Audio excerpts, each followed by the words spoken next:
What's up, everyone? Welcome to Pat's Chat. Proud member of the CLNS Media Network. This show is brought to you by Prize Picks, America's #1 daily fantasy sports app. Download the Prize Picks app today and use code CLNS to get $50 in lineups after you play your first $5 lineup. Michael Hurley, how are we doing today? I'm doing great, Doug. I'm ready to talk about the season finale of Task, the HBO miniseries starring Mark Ruffalo. What a program. It was a good program. Don't think we should give any spoilers, though. This is not Task Chat. This is Pat's Chat. It could be Task Chat. I'm doing well, Doug. I just, as you had to, the people listening don't know this. You just had to witness me eating a Cliff Bar in my microphone, which is repulsive. So tough start of the day for you, but good one for me. What's that called? There's some word for like a fear of hearing people chewing. Oh, well, mastication would be the chewing. So maybe mastophobia. Is that a word? No. Let's learn things. Misophonia. It's misophonia. Yeah. Oh, mastophobia is something way different. I do not have misophonia. I don't know about masophonia. I actually do have whatever you just said, because if I hear someone chewing, I'm just kind of like, I need to go for a walk. So anyways, Doug, answering your question, Patriots. Having a great day. How are you? Wow. I'm doing all right. Yeah. It's early, but good day so far. Well, your Mariners have lost since we last spoke, so I apologize for that. We were just griping about their many, many mistakes in Game 7 against the Blue Jays. So tough one. Number one was giving up a home run to George Springer. Can't do that. You shouldn't do that. You shouldn't bunt to bring up your 8 and 9 hitters. If you're a superstar center fielder, you shouldn't swing at pitches 16 feet out of the zone. A lot of mistakes there. But Doug, I have a football-related question to the Mariners. Perfect. What did you make? And this is a tough spot for sports fans, so I don't know that I have the answer. What did you make of the Mariners fans who went to the Seahawks game wearing their Mariners gear and like maybe watched on a phone? I don't know. Game 7 of the ALCS feels like I got to skip football then or go to football late. It just feels like a tough spot to be in. It's a very tough spot to be in, especially since that game started at 10 p.m. Eastern time. Mariners game started at 8 p.m. Eastern time. So like you're still going to get pretty much 2 hours of uninterrupted football by going. Yeah. Feels a little weird to just go an hour late. So I'd watch in the concourse probably. I think that's the solution. Because Boston fans did have to deal with this for a long time. You had like the Red Sox would move game times because the Celtics were in the finals and stuff. Like there's because like the Seahawks are good. It's not like the Seahawks are a bad team. Yeah. And obviously Seahawks fans take a lot of pride in their Seahawks fandom. Do they? The 12s. Do they give themselves a nickname and buy all sorts of tchotchkes? They do. So I don't hate it. I don't hate it. Who was watching the Mariners game, didn't really want to watch the Blue Jays celebrate, and then flipped over the Seahawks game, and then was immediately reminded of what I just watched in the Mariners game. I didn't love that, but I can understand from a news perspective. Like, it was a weird move because anyone who was flipping over in that moment had just been watching the Mariners and knew exactly what happened. And was a Mariners fan. Like Blue Jays fans were still watching the celebration. So it could have been a little bit more sensitive there from Monday Night Football's B crew. Yeah. So you can send your letters to ESPN, Bristol, Connecticut. Anyways, an interesting dynamic there at play. And I was just wondering, like, what do you do? Because I assume Monday Night Football tickets, pretty pricey out there. They actually got to play at a nighttime game, which doesn't usually happen out there. So it was a tough one. It's a tough spot to be in. But I guess if they lose and you're at the football game, you're like, oh, I've made the right decision because now I get to watch this and I can kind of ignore the pain and sadness inside of me. Right. You can start getting distracted a little bit. Maybe come out of there with some sort of happiness when the Seahawks win. It's like, that's not real. They didn't actually lose because I wasn't watching. So it doesn't count. See you next year. Watching on a phone doesn't count. Yeah. Nope. It doesn't. Was that your initial take, or did you have a Patriots one too? No, I actually have a lead thought today for our podcast. That was not it. 5 minutes in, a lead thought. I was thinking about where the Patriots are and how they're 5-2. And I mean, the conversations naturally are going all sorts of ways. Drake Maye MVP, Patriots #1 seed, all these things. And it's like, obviously it's a little bit premature, but I was trying to itemize in my head why they are better than we anticipated. And I Right. kind of power rank them in my head, and I want to run it by you. Okay. Number one, I think, is obviously Drake Maye ascending rapidly, and that's Yes. been covered 16 different ways. He's breaking Tom Brady 2007 records in franchise history. It's like that much is obvious. He is. We expected steps this year, and even from I've said this before, even from weeks 1 through 3, he's taken massive steps. So it's not like year 1 and year 2. It's like he is rapidly rising. So most important position on the field. I don't think there's not to toot my own horn. I don't think there's any debating that one is number one. I agree. Number two, I debated in my head number 2 and 3. But number 2, ultimately, I'm going to go with Stephon Diggs being so involved in the culture and the drive and just the spirit of the offense. I don't know about you. I was skeptical of the signing because of, if they run into bumps, if there's problems, if he's not getting the ball, is he going to be chewing out Drake Maye on the sideline? You don't want that. He has not just not done that. He has not just contributed. I mean, week 7. I thought last week would have been his first game of the year. I thought he was going to start on PUP. Instead, he's at, let me see, 456 yards so far. Hasn't found the end zone, but I know it's pretty wild. Touchdowns are hard to score. But not just the contribution. That's about 400 yards more than I would have guessed he had at week 7 because most people don't play so soon after 20. But the player has been really good. But just it seems like he is a much needed emotional driver of the offense.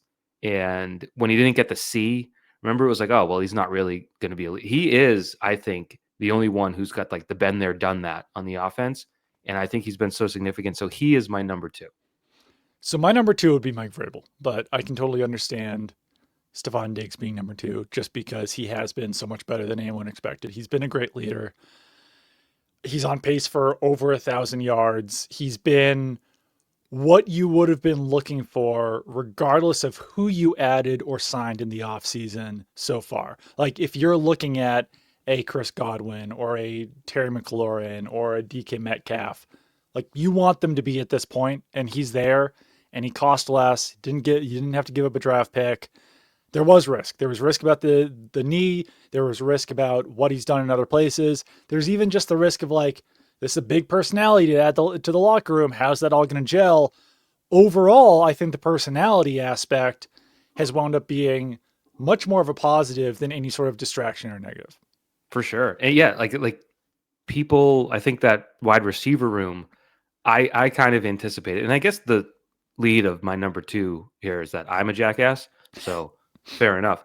My guess or summation of what that receiver room was going to look like was going to be Diggs was going to be the man, and he was going to be on his own island, and then there was going to be everyone else kind of looking up to him and trying to emulate whatever they could. But he seems to actually really have this sort of camaraderie building ability within him that I didn't know. So I think that, because when you look at, if we talk, trade deadline and all that, obviously, like we talked about this Sunday, someone asked a question like, am I nuts for wanting Booty over Olave? And it's like, that's a question you would have never presumed you'd be asking. And I think it's all part of what Diggs brings to the table. I think that's totally true. Yeah. The last time you would have been asking yourself that question would have been like, when was Booty's freshman year at LSU, or like when he was a 5-star recruit, like 2018? Yeah, probably 18. 2019, maybe 2020. We might be, 2019. I don't know. That time of the world never happened, as far as I'm concerned. So. He was a freshman at LSU in 2020. So, when was Chris Olave drafted? This is just Doug probably 21. He was drafted in 22. So I was close. Yeah, that could have been a valid question in 2020. I guess this offseason shouldn't have been. Now, very legitimate question, because you know what Kayshon Boutte adds to this team and what he provides. You don't know what it looks like if Chris Olave joins. Maybe it's way better, but it could be not as impactful. You know what's crazy? This is a quick aside, because I know Boutte has caught 20 of the 25 passes thrown his way.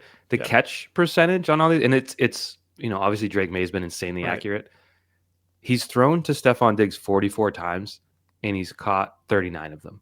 Stephon Diggs has the highest catch rate in the NFL out of And wide receivers. Booty has the highest depth of reception. I saw this. I have to give credit to Curran and Phil in their podcast. They had the leaders, like where they actually, not per reception, but where it's actually caught. Oh, yeah. Booty is the largest by, I think, 4 yards. Wow. So it's like he's only catching 19-yard and plus passes. While we're doing stats, Drake Maye has a higher completion percentage on deep passes than overall passes. his completion percentage on deep passes is 77 point something, and his completion percentage overall is 75.2. It's obviously to some degree unsustainable because like eventually a defender will get a hand on the ball or like something's going to happen. There's going to be a drop. But like as of now, it's just very fun to watch and you should just appreciate what you're seeing. Yeah. It's also going to get like cold and windy in November and it's a lot harder to do. It was pretty windy in Nashville, I'll say. Oh, really? Yeah. Oh, I thought he said perfect weather, but I guess he's just a baller. So there's only 2 receivers that have what you would consider bad catch percentages, and you can probably guess who they are. One has only had 5 targets. He's a rookie. His name's Kyle Williams. And then the other's Pop Douglas has caught 13 of 23 passes thrown his way, which is maybe normal. But it's so wild though, because like a lot of it is short stuff. Yeah. And one of them was from Josh Dobbs. So it's really 12 of 22. Anyways, that brings me to my number 3 point, Doug. And I'm still not at Mike Vrabel as much as I think Vrabel's done a great job. Wow. A saying I just came up with, it's Jimmy's and Joe's, not X's and O's. And I'm going to lead with one person, but it's really the unit. And the one person would be Will Campbell being a rock solid NFL left tackle, because it kind of came up yesterday. Were you at his locker when he was talking? No, I actually wasn't. So he was asked basically, do you want to just kind of shove it in people's faces for, proving them wrong or whatever? And his attitude is so unique. Yeah. And I hate the word refreshing because it makes you sound like a douchebag. Like, oh, I needed to be refreshed after. Like, I hate that. But there's something I like about the way that he exudes his thoughts, if that makes sense, which is like, I never really cared about that. Like, and it's believable. Like some guys say, like, I don't listen to the noise, and that they're listening to the noise. And he's not even saying that. He's just saying like, I heard it, but like, I don't care, because you can tell he's me. Yeah, you can just tell he's kind of a bulldog. You can tell he's like a worker. You could tell he's in the weight room. You can tell he's in the film room, and it's paying off. And I think he's not taking a victory lap or anything. He's just sort of so self-confident that he believed this was going to happen that I think if that were not the case, if they had a left tackle who was as bad as many guessed based on arm length, then this offense wouldn't look like this, and you're probably not looking at 5-2. And again, that's the whole unit has been above average, which is better than they were looking at the 32nd offensive line in the league last year. You and I talked, we're probably, can they get to 20th? That'll be good. They're much better than that. But I think Will Campbell is like the linchpin in that. Yeah, like they might not be as high as certain places rank them, but just the fact that the Patriots, I believe, currently are 3rd in pass blocking efficiency metric on PFF just shows you how much it's improved. They have allowed, the offensive line itself has allowed 5 sacks this season. And Drake May's been sacked like 22 times or whatever. But is that a lot of like Maye not finding him and breaking free and running to the sideline, basically? Okay. Yeah, or it's him basically like moving into a sack in the pocket. I've seen that for sure. He's done that. He's run out of bounds for a 1-yard loss. He started to scramble and lost yards. Trevion Henderson's allowed a sack. Hunter Henry's allowed a sack. But overall, I think Wilson's at 2 right now. Campbell's at 2. And then someone else is allowed a sack as well. And Andrew even went back and watched his own, looked through his own charting, and he was right there with PFF with 5 sacks allowed by the offensive line. So say what you will about them overall. They're obviously still allowing some pressure at times, but it's been very good. My number 3 is, I'm not at Will Campbell yet, because number 3 for me after Maye and Vrabel is the Patriots free agent additions, which obviously includes Stephon Diggs. But just overall, what a class so far. And obviously things could still turn, but Stephon Diggs has been incredible. Milton Williams has been a huge addition in the middle of the defense. Robert Spillane has been a huge addition in the middle of the defense. Garrett Bradbury and Morgan Moses, both playing better than I think anyone would have expected at this point and staying more durable, knock on wood. Carlton Davis has been fine at cornerback. Mac There's other Hollins, the guys. guy that everyone was pissed about all Who was summer. that? Mac Hollins. Mac Hollins has been decent. Caleb Von Chason, Mhm. your reigning AFC Defensive Player of the Week with 2 sacks and a fumble recovery for a touchdown. Clearly, there's still a need there at edge defender, but he's been more than you had anticipated in that role. Harold Landry's been good. Add one. Well, Landry's a good call. He probably should have been mentioned earlier. Add one more to the list. Joshua Dobbs. Your player of the game from week 7. That was a big play. Did you hear Drake May say the same thing? I did. I think he called it a play of the day. I called it the play of the game. He should have cited you. I know. I'm used to it. I'm like the tastemaker in town. I started the Edelman Hall of Fame debate, and here we are years later. People are still doing it. So it is what it is. That's a good call, though. For me, that's kind of a free cheap agent class. That's kind of cheap. You kind of cheated. It is kind of cheap, but I'm just trying to encapsulate everything. And then the draft class would probably be number 4 because Will Campbell's been a huge aspect there. Craig Woodson's been a starter. Kicker's all right. What was that? Kicker's all right. Joshua Farmer's made some plays. Obviously, Trevion Henderson and Kyle Williams doing less than you would have anticipated at this point. But it is what it is. Campbell's been good enough that it doesn't fully matter. I got a mailbag question this week that felt like it was straight out of August 7th because someone asked me if the Patriots should try to find a franchise left tackle and move Will Campbell to the left guard. And I'm just like, in all respect to this person, I was like, no, he's like on PFF. I know PFF isn't the end all be all, but they watch every player. They watch every play. They're watching the Chargers right tackle, and I'm not doing that. Will Campbell is 20th among tackles in pass blocking grade, and I think 25th or 28th, something like that, in overall grade. He has been an average to above average left tackle. You're not going to be picking number 4 overall, clearly, next year. What is the path to a franchise left tackle other than the one that you currently have? So, no, I'm looking for a guard or left guard or center in the future. I'm not looking for a left tackle. Campbell showed me enough at this point that I'm confident with him being there for the next however many years. You ever go to send an email and you close your email program before it sends? It's possible that person wrote that in August and then just fired up the laptop for the first time in months and it just shot out. So shot out. No shame. I can read the full question if that would help this person. I won't name any names. But I know PFF grades tell one story, but is Pat's offensive line getting bailed out by Drake's athleticism?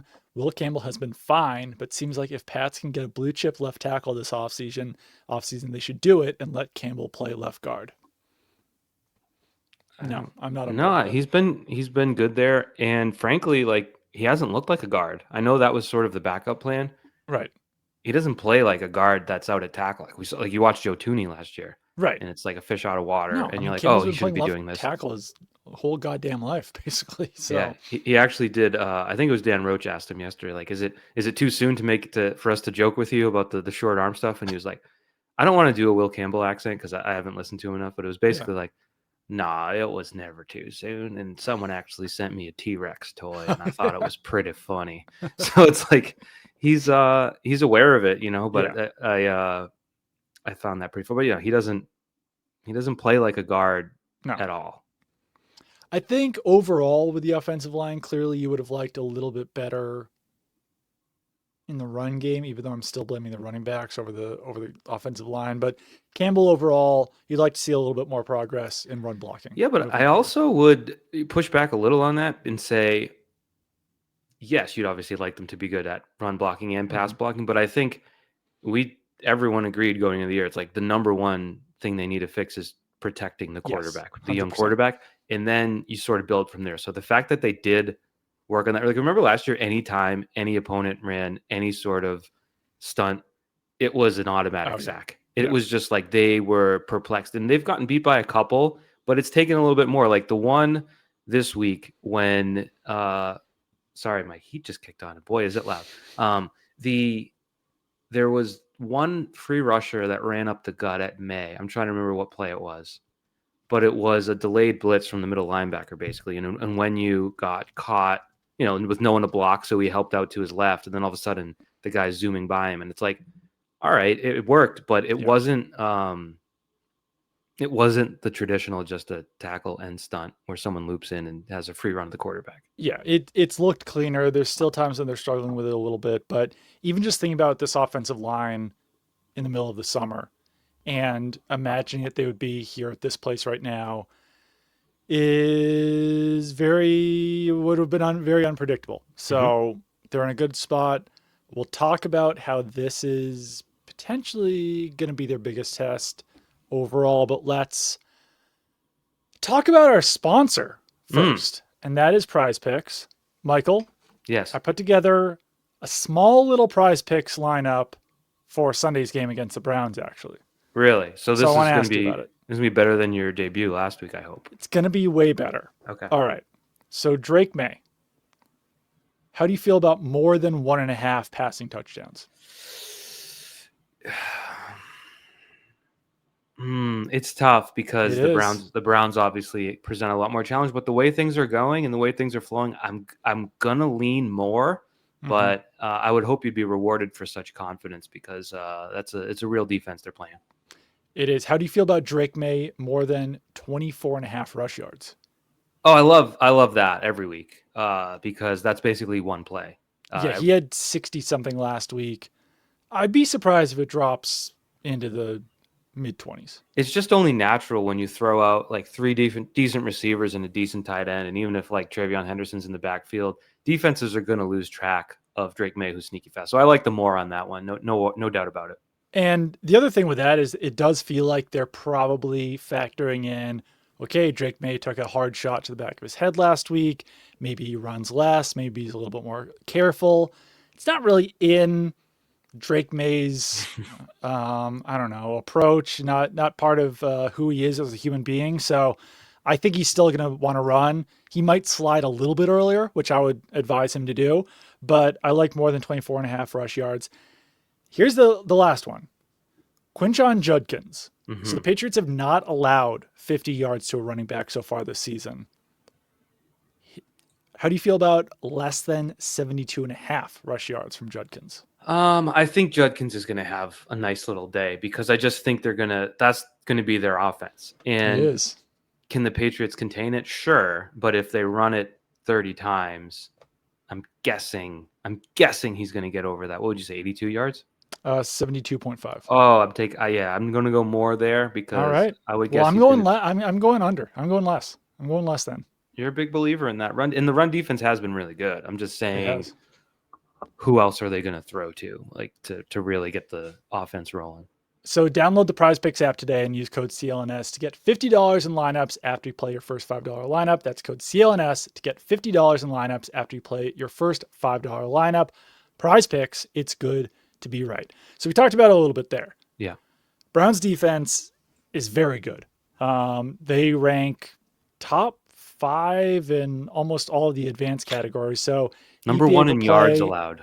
What was that? Number 1 in yards allowed, which number is 1 in yards allowed, number 3 in EPA per play, 3 in success rate, 8 in dropback EPA per play, 10 in dropback success rate, 2 in rush EPA, and 2 in rush success rate. So number 1 in rush yards per attempt too. So it does not feel like the same type of game as last week when the Patriots said to themselves, you know what, let's run the ball 4 times to start this game, pick up 38 yards, assert our dominance. I don't know if this is the same week to do that. However, yeah, for as good as that defense, the offense is atrocious. So it's really a strange game where you have the 30th ranked offense, a team with a rookie quarterback. They rank 30th in passing yards, 31st in passing touchdowns, 25th in interceptions. I'm going to assume that means they have the 7th most interceptions. 28th in rush yards. Bad offense. So very bad from like the typical statistics and from the advanced metrics. Rushing game quite a bit better overall than the passing game, but still like their offensive rush success rate is 29th That's despite having Quinshon Judkins, who has looked very good so far this season. Dylan Gabriel doesn't offer much. He's not turning the ball over, but he just has not been necessarily like a weapon. He's just kind of been a guy back there. I would agree with that. You also have that strange dynamic with, the quarterback situation where they traded Flacco. Right. Shadur Sanders is Shadur Sanders. And you have a Browns team that is 2-5 and heading into their bye week. So there's another factor in terms of, I don't know what they're going to bring. They did have a big win last week against Miami, which isn't saying much right now. So that's like another variable where they've been bad and they have that sort of light at the end of the tunnel and the bye week waiting for them. So I don't know. You could get on them early and turn it into one of those games. That's kind of a laugher, but I do think it'll be more challenging than last week. Yeah, I think a hot start on offense and defense. Patriots preach it all the time, but it is so important in this game to make the Browns play from behind. If the Browns come out there, score on their first drive, Patriots have to kick a field goal, Browns score on their second drive, Patriots are playing catch up at that point. I think that's how you lose, because then I think that Myles Garrett and the rest of that Browns defense can pin their ears back, even though that's not a great term to use, not a accurate one. You're a real son of a gun, you know that? And get after Drake Maye, and I think that's when you run into some problems. With that Browns defense, Malik Collins, 30 years old, having like an Andre Carter-esque breakout season at 30 years old. Not what anyone really would have expected, but he's an issue. Obviously, Myles Garrett is an issue. There's Mason Graham is on that defense. I think we've talked about before, but do you start Jared Wilson at left guard in this game, or do you pull Ben Brown off the bench and see if he can be a little bit better? Because Jared Wilson allowed 2 to 3 sacks last week. He's been the weak point of the offensive line so far. Ben Brown looked good in that game against the Panthers. Granted, it's the Panthers, not the Browns. But do you just make a slight tweak this week to see if he can shore up that one issue on the offensive line? I don't think I'm ready to do that, but I probably have Ben Brown at the ready come the second quarter if things continue to trend downward for the rookie, because it's not killing them right now. No, they're still winning, obviously. And it's not like he's a disaster. We've seen disastrous players before. He's just having some bad reps. So I think you work with him and you try to improve. But I do think ultimately the health of the quarterback and the team is more important than satisfying your left guard's development every single week. Right. So I think the development is a big factor. They've said multiple times, or there's been reports multiple times, that they're planning for the future as much as they are for the present. Yeah. So if they believe that playing Jared Wilson 16 games during his rookie season is going to help him develop into a better player in the future, that's what they want to do. But it can't reach a point where he is actively hurting your chances of winning and you have a better backup on the bench. Yeah. But I unfortunately, I kind of land right there with you, where you start Jared Wilson, and if he's getting destroyed by Malik Collins, and if Myles Garrett is running stunts on him on every other play and getting to Drake Maye, I don't think they should hesitate to make a move there. Right. But can't have another 2 to 3 sack game from Jared Wilson. Yeah. Another phrase I just came up with is that progress is not linear. So I think there's going to be some ups and downs. And on like if you were to grade out Jared Wilson, I don't know, you'd probably give him a C. Right. Which C, for a rookie, like that, yeah. A rookie mid-round pick in the starting right from day one. Yeah. It's all right. You expect there's room for improvement. One thing I'm interested to see, and this ties into your prize picks selection.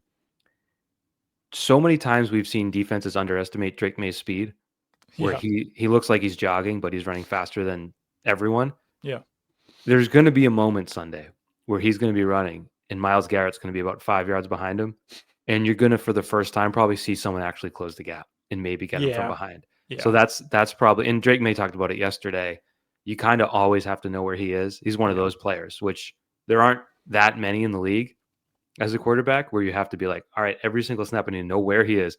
And then I kind of probably need to glance and see what he's doing and what my escape avenues are, because he's going to disrupt most of them. So that is probably the biggest hindrance to Drake Maye running, is just even if he's not hitting him, I think he's going to maybe lead to more throwaways or bad decisions or rushes or speeding up the process, not rushing Yeah, the I ball. think you got to get the ball out faster against the Browns than he's been doing so far this season. This really is, obviously the Browns are not a great team overall, but it is a true challenge for the offense. It's a true challenge for the offensive line. It's a true challenge for Drake Maye. It's a true challenge for Kayshon Boutte and for, I don't know, the running backs. This is a game where it's gonna look a little difficult at times. I don't know if they're as efficient in this game against the Browns as they have been for the first 7 games of the season, then I think you almost start talking about deep playoff runs. That tells you how good this offense can be against the best teams. Yeah, it'll be interesting.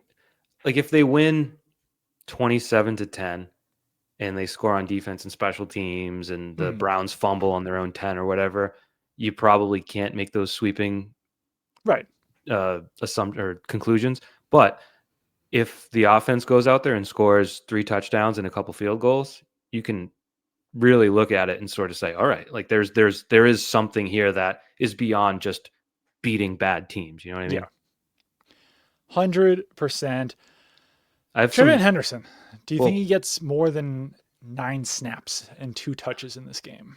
I do. And I kind of buy what Vrabel was saying about the usage and stuff like that. And now granted, the performance hasn't forced the Patriots' hand at all. You know, at no point has Henderson made them think they've got to play him more.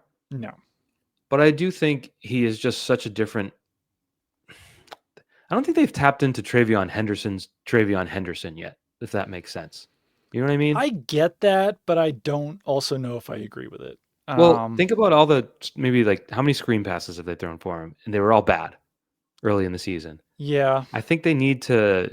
I don't know. They weren't disguised. It was too obvious, and some of the runs. I don't know. You want him more in space than running between the guard and the tackle. I just feel like there's more. There's more. It's not just him, I think, and they haven't really designed much for him, which makes sense. He's a rookie, but they're going to want to design a few plays for him, I think, in order to unlock him. I agree, but I also think that they haven't done that because he has struggled. And I think that one of the issues with using Henderson, and I agree, I buy Vrabel's explanation that Ramondre Stevenson was playing well, so why take him out? But I also think that there's an element of predictability that we've talked about before when Trevion Henderson is on the field, where if he's on the field alone, if they're not in a pony set with Ramondre Stevenson, I feel like the defense can they can play a lot more aggressively, right? Because either Henderson's going to be running the ball and you can get upfield and try to stop him in the backfield, or he's not being trusted as a pass blocker, so he's going out in a route, and you can send a blitzer without a running back in there and get to Drake Maye faster, or he is staying in as a pass protector, and you know that you can beat him because he's struggled in that facet so far this season. So I think it just leads to the defense being able to play more aggressively when he's on the field because of the ways that you can't trust him. Whereas Ramondre Stevenson's on the field, I feel like the entire offense is unlocked for Drake Maye and Josh McDaniels. Yeah, and I did mention this Sunday. It just feels like if I'm the head coach, which I'm not, unfortunately, if I'm Mike Vrabel, that would be my midseason bye week project for Josh McDaniels. Yeah. And the rest of the offensive coaching staff. Like, get away for a few days, but I want you to come up with some fresh ideas how to use this weapon that we have not used. And unfortunately for them, they don't have the bye week until Christmas season. They do have the Thursday night game in a couple of weeks, so that's a mini bye. Yeah, that's the 13th of November. But that's still 4 games away. It is. I know, it's crazy. And then you come back against Cincinnati and against the Giants. So it'll be a while before they have a chance to go outside the scope of week-to-week game planning. So I think that hurts in that development and will probably lead to more continuation. But you're right. It probably is. They did throw out of a under center formation last week, which was a nice twist. They're going to need to mix things up more and be less predictable. And it is important because when Stevenson has a good game, you kind of just say, okay, solved. But then the Buffalo game happens and he fumbles in the first quarter and you're like, here you go again. So you kind of have to be a little bit more prepared for that. I will say that there has been some box score watchers out there who say Terrell Jennings got more work than Trevion Henderson. So, well, it was garbage time. Yeah, no. I didn't even know that. That's how much ball I know because I'm not looking at the box score. I'm a hand in the dirt, eye black smeared down my face kind of ball knower. I'm not reading the nerd stats. But for the fantasy people out there who have been obsessed with Trevion Henderson's work usage, last week was a concern.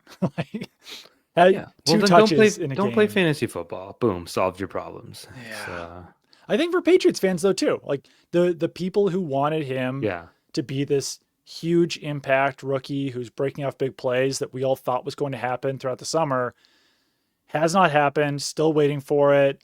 And last week's game would lead you to believe that maybe that's happening later than sooner. But all it takes is one play. All it takes is one 50-yard run, 60-yard reception, run past the entire defense using his speed. I just want to see him play more comfortable. I want to see him be more decisive.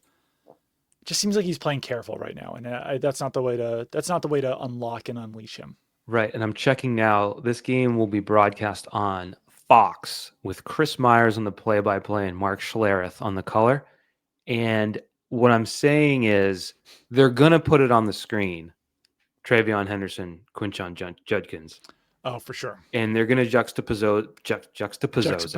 They're going to juxtapose it and say, Juxtapose sounds like a Domino's. It's a pizza and a cookie combined in one. It's a Pizzone. Limited time offer from Domino's where they've stuffed a cookie into a pizza.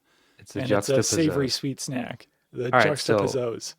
That aside, they're going to put it on the screen and they're going to say, I don't know, Judkins might have been the better pick. What'd they go, like 3 picks apart from each other? Yeah, and Judkins went before Henderson. So right, but you still thought. No, it's true. I think in New England, you kind of looked at it as like, oh, what a prize. And I did. And it still might be. But my point is, it's not going to hurt viewers as much as the Ladd McConkey graphics late in the season, when it was just like, here's what the Patriots got instead of Ladd McConkey, who was in the midst of like a 400-yard game at Gillette Stadium. Yeah. So this one will just be ready for it. It will be on the broadcast, but it won't be the like knife to the gut that the last year's was. Quieter season for Mr. McConkey so far. Oh yeah? Yeah. Does he have the fantasy people upset? Let's see, Mr. McConkey. I don't know. I mean, I've got him on one of my fantasy teams. So if the fantasy people are upset, then I would be one of them. But 37 receptions, 380 yards, 2 touchdowns. Well, the Chargers. He's doing. I mean, Kayshon Boutte's had a better season than him so far. The Chargers have Kayshon Boutte, as we know. Great story. The Chargers, they have their ups and downs. They looked pretty bad last week. So Kayshon Boutte having a better season. Jalen Polk and Javon Baker not having a better season. No. I have a stat for you. Where'd it go? Some crazy Dylan Gabriel stats. Have you looked at stats just as a starter? I've looked at his stats. He's been a starter for 3 weeks. He threw 33 passes his first game. He threw 52 his second when they lost 23-9 to Pittsburgh. And he threw 18 last week in a blowout win to Miami. But 3 games, 1-2 record. Completion percentage under 60% while throwing just 103 passes, which is not good. 527 yards in those 3 games. So that's 176 yards per game. 2 touchdowns, no picks. And he's run for 20 yards a game, but that's not much. It's just sacked 10 times. Very little output. Yeah. Despite a 50 pass game. So you should be able to. You think they can cover on the back end? Like this shouldn't be a major one of the major tests for the defense, but that is 5.66 yards per attempt. Is that accurate? Yeah. Yeah. As a starter, it's 5.1. So it's been pretty bad. But to your point, you mentioned it earlier, and this is probably the number one key to the game. Like number 1, 2, 3, 4, and 5. Starting at 1 p.m. Show up at 1 p.m. Yeah. Yes. They have had issues. Like even last week, like everything was there for them. They knew it was on the line, and they came up flat and got smoked by Cam Ward and the Titans to start the game. And that's just kind of a trend that they haven't played well at home. and they haven't played well early. That has to be. I don't know how. Like, what do you do to solve that? You can't provide smelling salts anymore, but you could strongly encourage players to bring their own. I guess. I don't know. Slapping people in the face, like who was that Jaguars defensive lineman back on NFL Films 20 years ago, who had the coach slapping him in the face? Hit me again, Joe. Maybe you need a slap coach. I don't know the answer to this question, but they need to actually show up, get up early, and stay there because, I don't know, eventually it's going to catch up to you.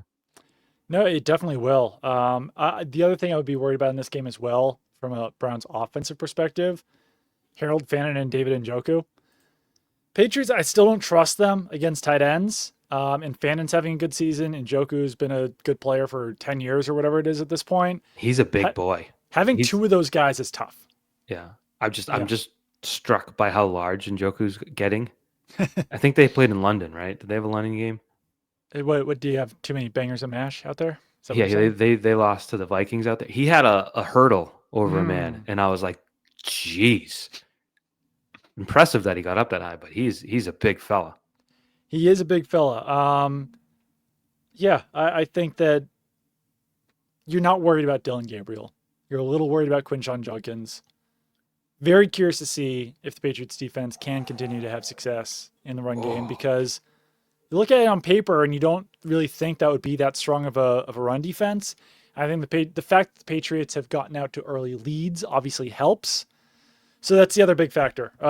Yeah, they have to show up at 1:00. Hopefully, sleeping in their own beds.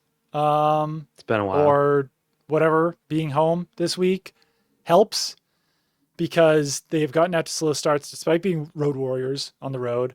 And yeah, I don't know. Something has to change. You got to figure out why offenses can move the ball so easily on you over the first two drives. I have a trivia question for you, which may not be fair because you do your, Cliff Bar, you do your homework. So you may actually know the number to the exact. Unlike in high school. Ooh.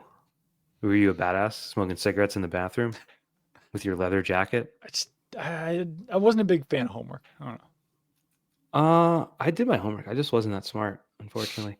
So if I told you that Jerry Jeudy, he's only 26 years old, which is crazy. Pro Bowler last year. Okay. Yeah. If I tell you that Jerry Jeudy has been targeted 52 times this year by Browns passers, Joe Flacco and Dylan Gabriel, 52 targets, how many receptions do you believe he has? I was just looking at the Browns stats, but I did not pick up how many receptions he had. I saw they did not have that many yards, however. He does not have as many yards as you would expect for a wide receiver who's targeted 52 times. I'm going to guess less than 26 catches. That is correct. Would you like to put a number on it now that I've given you a little bit of a hint? 22. That's exactly right, Doug. That really? is exactly right. So he's averaging under 5 yards per target. That's crazy.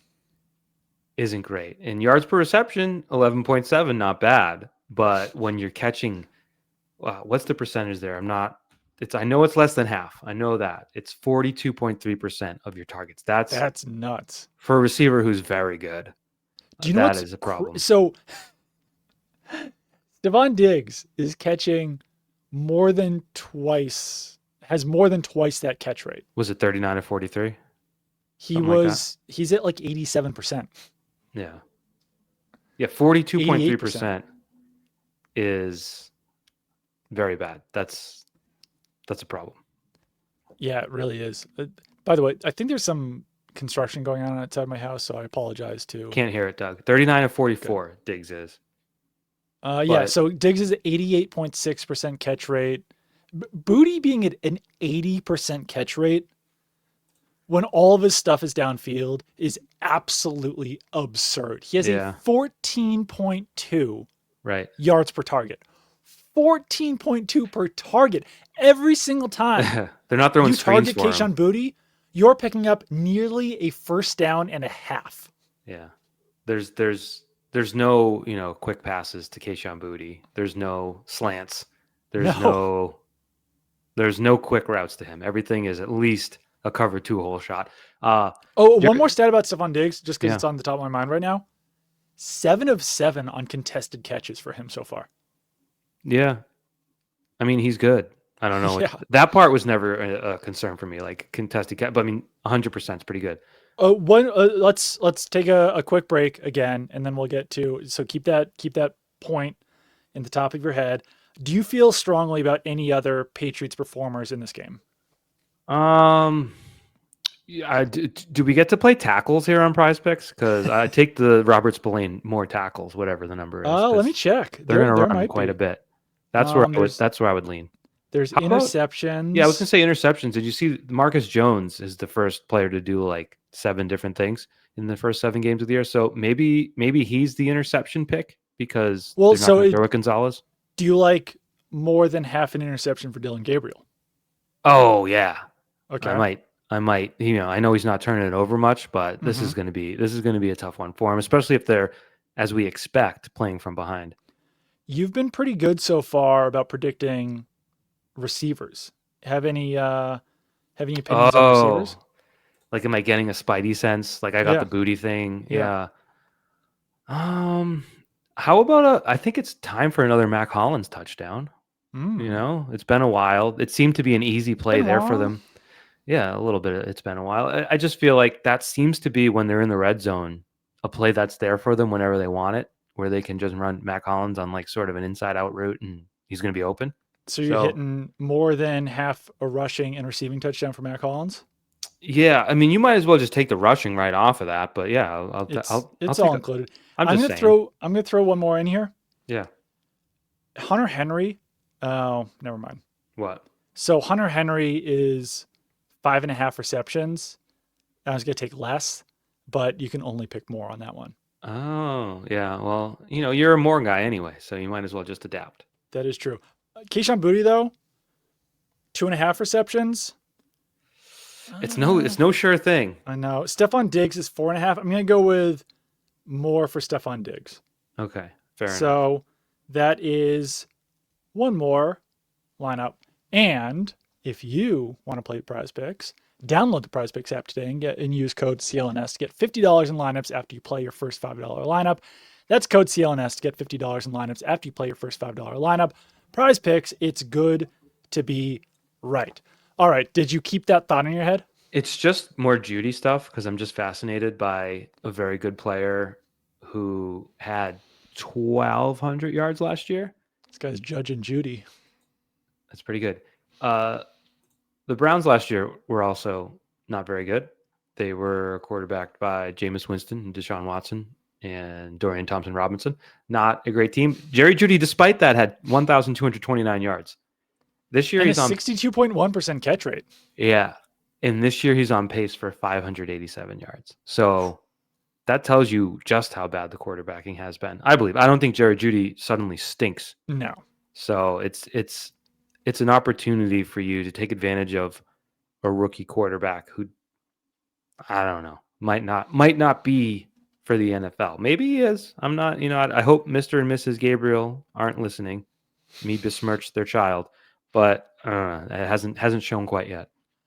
I have a question, and we'll wrap this up soonish, but most people downplay this, and for good reason, because it usually doesn't play a huge factor. But Mike Vrabel infiltrated the Browns offense last season. Mm-hmm. He was working with tight ends. He was working with offensive linemen. He was whatever his title was, special assistant, whatever, with the Browns. Mm-hmm. So he knows Kevin Stefanski pretty well. He knows what he wants to do on offense. He knows what they did last year. A lot of other Tommy Reese. I think there was some. I don't know if there was actual interest, but there was some. I don't know, connections there between him and the. Like, do you think that plays a factor? That Vrabel knows what the Browns want to do, tendencies, blah blah blah on offense. I mean, it doesn't hurt. I do think sometimes that institutional knowledge bit is overdone when, excuse me, when a player, that used to be on the Patriots joins the Jets a week before the game, like, oh, they're going to milk him for all the knowledge. This is obviously different because it's a coach. Though, and like a guy like Vrabel. I do think Vrabel probably picked up quite a bit. I do think the Browns are aware of that, though, and they're going to probably. I would hope so. lean away. They're like, oh, I knew I recognized Damn it! him I from knew I somewhere. recognized that guy. Oh, he was here Oh, last year. yeah, Damn he used to it! work right down the hall from Oh me. my God, it's the same guy. But yeah, he probably has a lot to offer the defensive players in terms of technique and approach with a lot of the like that part can't be changed. Like this guy comes off the line like this. This guy likes to get his feet here. You can probably have some good coaching points there. I think maybe play calling wise things have changed. You've got a whole different quarterback and everything like that. But yeah, no, it helps. I think of all the people that you would trust to retain a lot of that, Vrabel would be high on the list. So definitely a factor. I don't know that, but at the same time, Vrabel could have been on the beach in the Caribbean sipping Mai Tais last year, and I don't think this Browns offense would present much of a challenge for the Patriots. So Right, I think that's fair. Yeah, yeah, that's definitely fair. But I think it plays a factor, and it's at least interesting to note. I'm sure that he would downplay it, but do you want the? I he was in the mentioned it. building. I want to pay off the Marcus Jones stat. Did you see the Patriots communications? They're full of nuggets this year. Well, it's a brand new Twitter account. Yeah. So Patriots cornerback Marcus Jones has registered 7 pass defenses, 5 tackles for a loss, 2 interceptions, and 1 sack this season.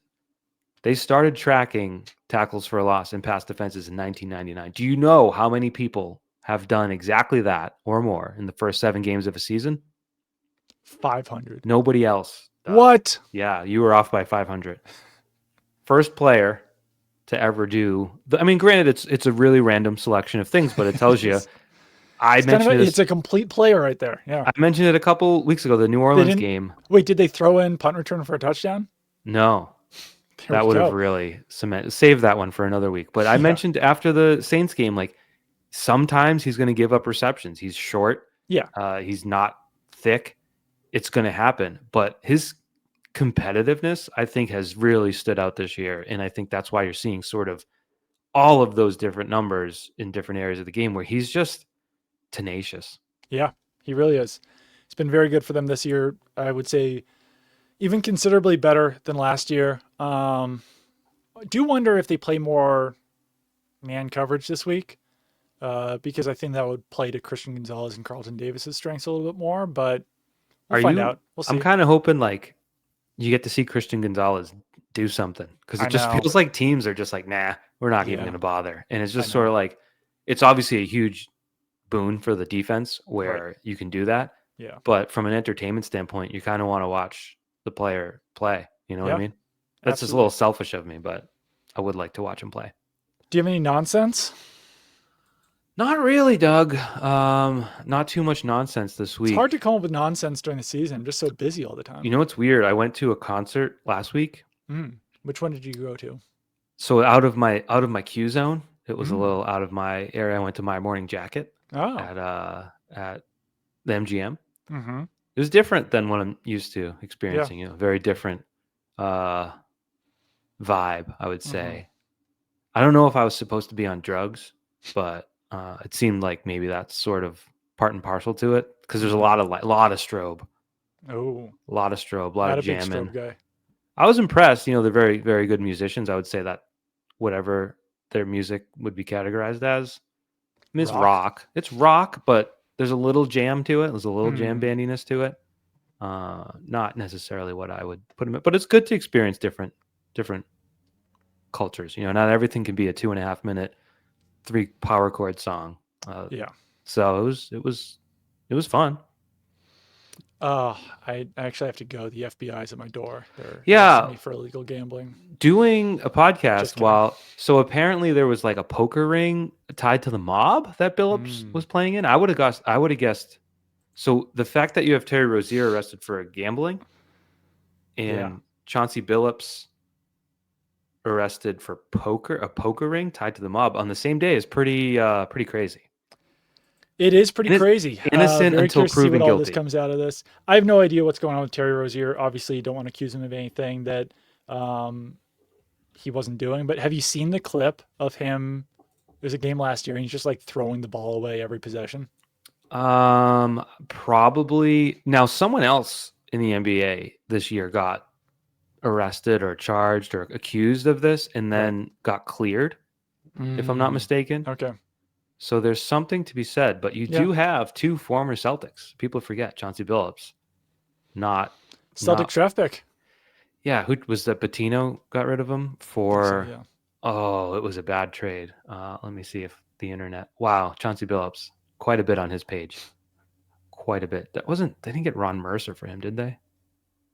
Traded along with D. Brown, Roy Rogers, and John Thomas to the Toronto Raptors for Kenny Anderson and Popeye Jones. Who could forget that? That was a short-sighted trade, I would say.